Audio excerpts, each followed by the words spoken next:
Theodore Roosevelt was President of the United States during the early years of the 20th century. He was a forceful leader. His national policies led to social reforms and federal protection of nature. His foreign policy led to greater American involvement in world events. This week in our series, Kay Gallant and Harry Monroe continue the story of the presidency of Theodore Roosevelt. In 1903, Panama declared its independence from Colombia.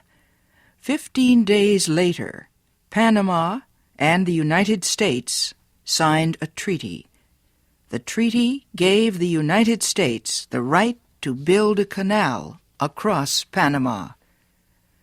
To protect the canal, President Roosevelt declared greater responsibility for a wide area around the canal. The greatest responsibility was financial.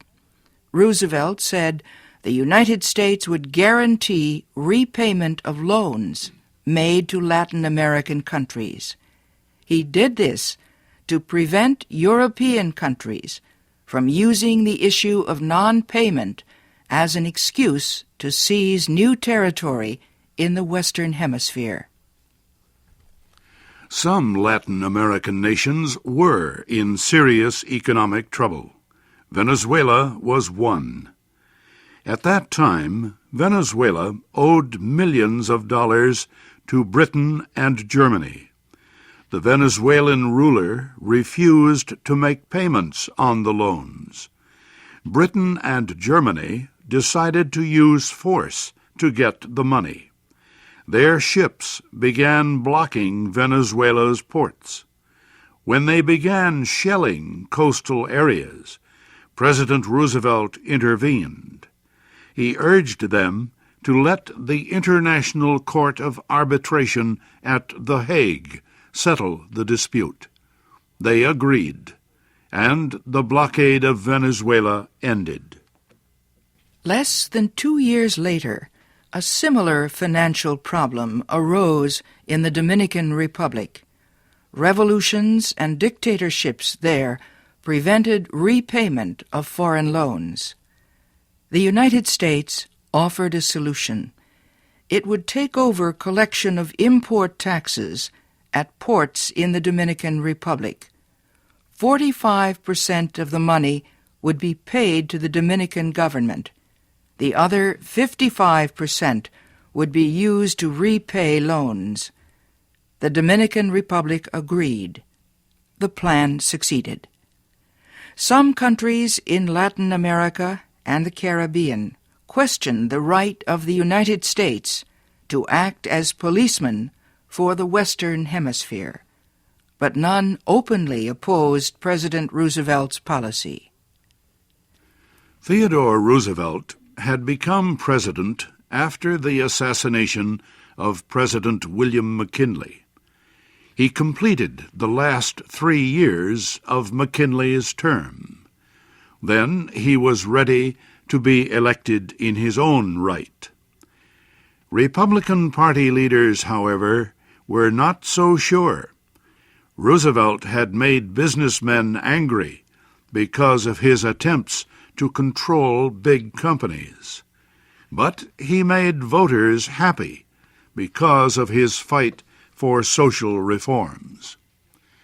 Roosevelt's only serious competitor for the nomination was a long-time senator and presidential advisor. But the man died before the nominating convention. So Roosevelt won the nomination easily.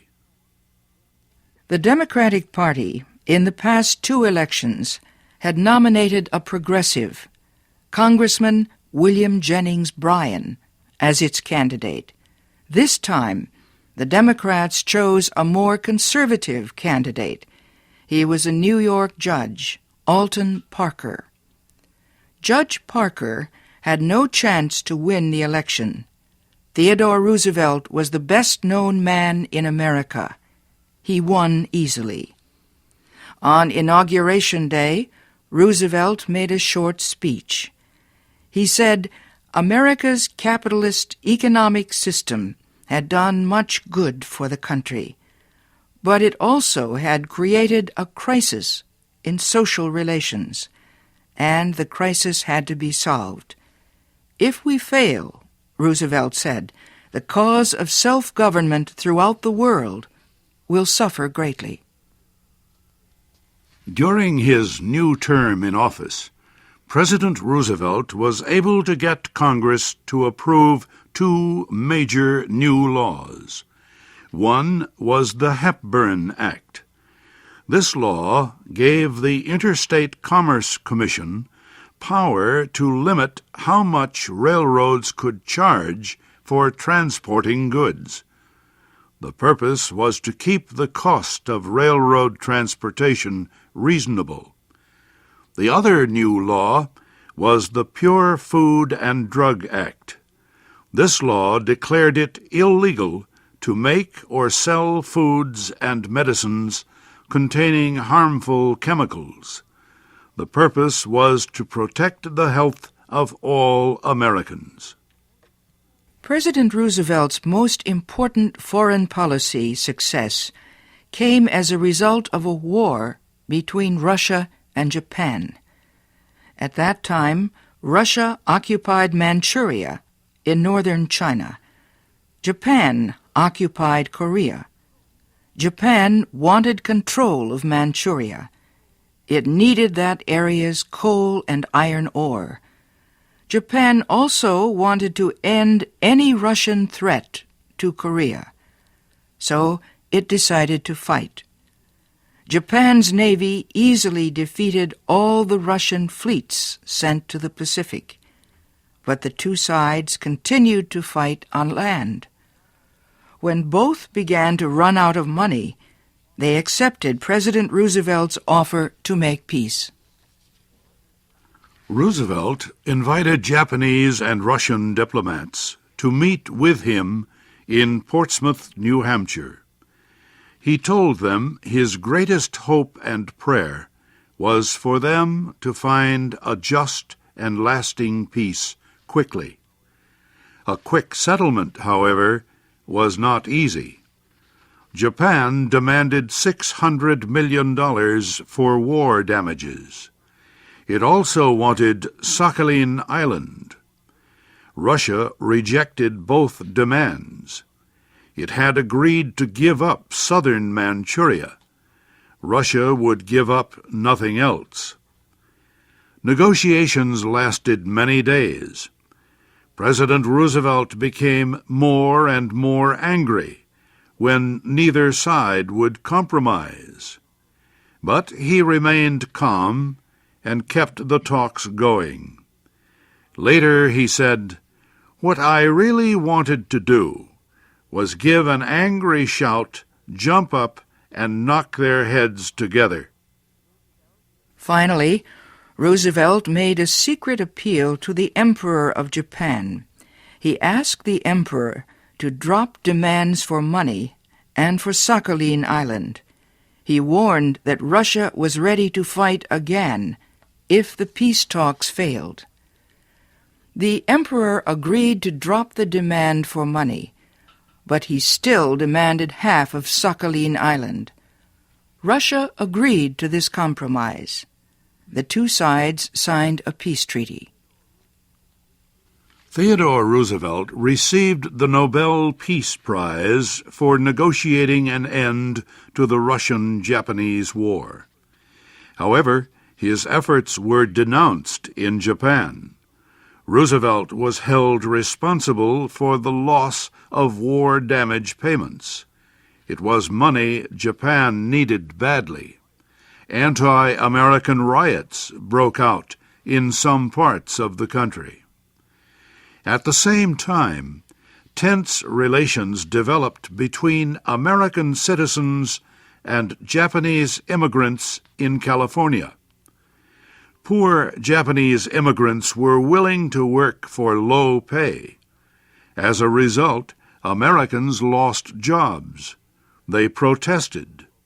Then, School officials in San Francisco barred Japanese children from attending school with white children. President Roosevelt opposed the decision.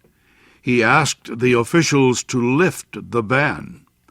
In exchange, he agreed to ask Japan to stop its poor farmers and laborers from going to live in America. Japan said it would. The understanding became known as the Gentleman's Agreement. Roosevelt worked hard to improve America's relations with Japan, yet he made clear that the United States would defend its interests in Asia and the Pacific. As a warning, he sent a naval force on a voyage around the world. The force included 16 battleships and 12,000 men. It was called the Great White Fleet. The voyage lasted 14 months. The fleet sailed down the Atlantic coast of South America. It went around the bottom of South America into the Pacific Ocean, then on to Hawaii, Australia, and Japan. Surprisingly, it received its warmest welcome in Japan. An American reporter said, "The fleet made a deep and far-reaching impression. It caused the Japanese to understand the great power of the United States, as nothing else could possibly have done." President Roosevelt believed this show of American strength prevented war with Japan. "Sending out the fleet," he said, "was the most important thing I did for peace." Theodore Roosevelt greatly enjoyed playing the part of peacemaker.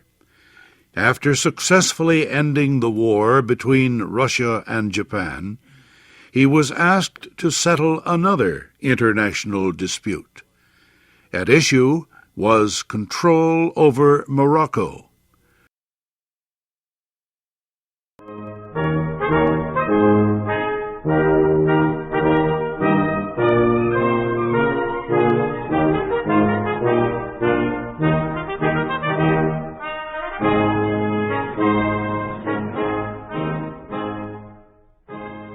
Thank you for watching. Can you do me a favor? Please leave a comment in the comments section below. That would really help. Thank you, and see you again soon.